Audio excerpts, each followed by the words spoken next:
संसदेतले विरोधी पक्षनेते राहुल गांधी यांना लखनौच्या MLA कोर्टानं 20,000 रुपयाच्या 2 पर्सनल बॉन्ड्सच्या बदल्यात जामीन दिलेला आहे।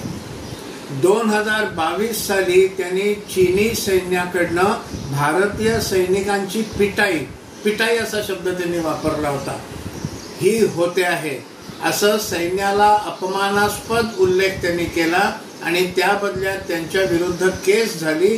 5 वेळा समन बजावल्यानंतर सुद्धा ते कोर्टासमोर आले नाहीत। शेवटी काल त्यांना कोर्टासमोर यावं लागलं आणि त्या ठिकाणी 20,000 रुपयाचे 2 पर्सनल बॉन्ड्स दिल्यानंतरच त्यांची जामिनावर सुटका झालेली आहे।